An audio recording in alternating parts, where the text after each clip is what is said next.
Mushroom Hill has got to be one of, if not the worst opening to a classic Sonic game I have ever seen. I'm pretty sure it can generally be agreed upon that the Sonic 3 half of Sonic 3 Knuckles is better than the End Knuckles portion, and Mushroom Hill, as a level, isn't really doing much to help out with the general agreement of that statement.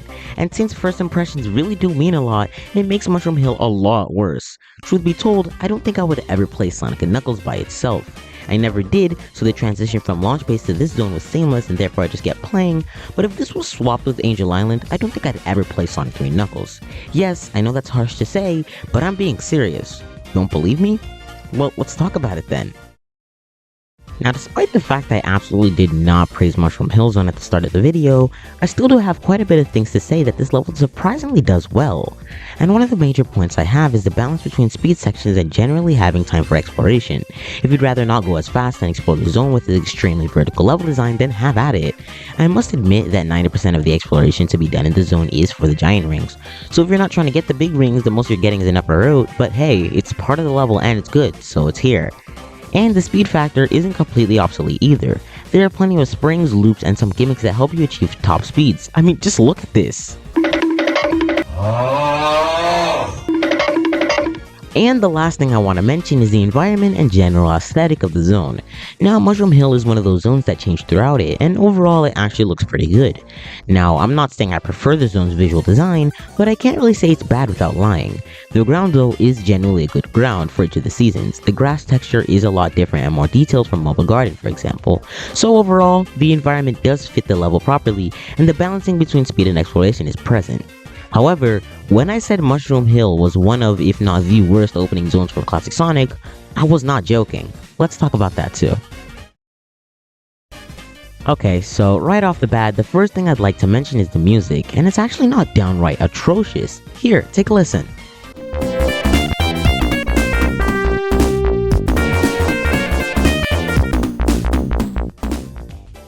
The music isn't like Scrap Brain, Marble Garden, or Carnival Night like I've said before in my previous videos, but it just doesn't sit well with me.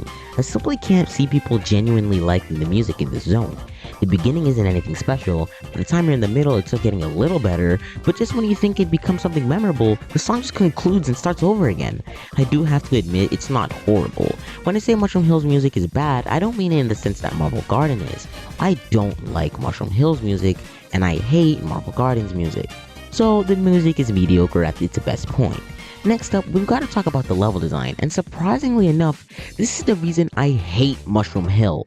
Because despite the fact that speed and exploration is nicely done in this level, the gimmicks absolutely put any hopes of this level design being decent into the ground. I don't think I even need to explain to you why this level's gimmicks are absolute trash. There are ropes that hold you and need you to stop in place and full spin dash just to get out of. Having yourself just barely reach the pole will have you start an animation that you can't stop and will literally get you flying at top speed. And when you're not trying to break the sound barrier, it can get pretty annoying.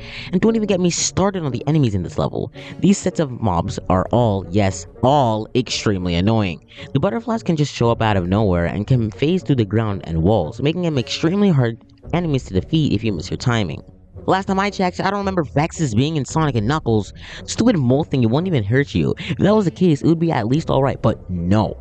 They send out mushrooms that bounce you back and could be the reason why you get hit by another enemy. I cannot stress this enough. Putting the player out of control should always be kept to a minimum. So having an enemy's whole purpose to simply be taking control away isn't something I appreciate. The bouncing enemy has a shield, so you'll potentially have to hit this enemy twice before hitting it and killing it, and let me tell you, by itself it's not a problem. Pair these up with any other bad gimmick and they become the epitome of all bad things in life. And these guys are always in combination in some way. And guess what? We haven't even talked about the bosses. These two boss fights should have the award for being one of the worst boss fights of all time. Both of them start in hitting range, which is already a huge problem.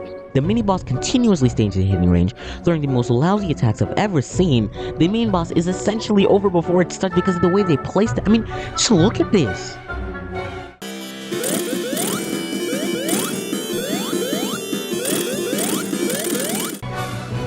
What is this? Why is this? These boss fights are a piece of cake. This is supposed to be a boss fight, not a checkpoint. This is a joke. This is garbage. This is inexcusable. For all 7.5 of you who genuinely have any sort of compassion for the zone, then feel free to tell me in the comments, because I could not tell you why on earth anyone sees anything in this zone.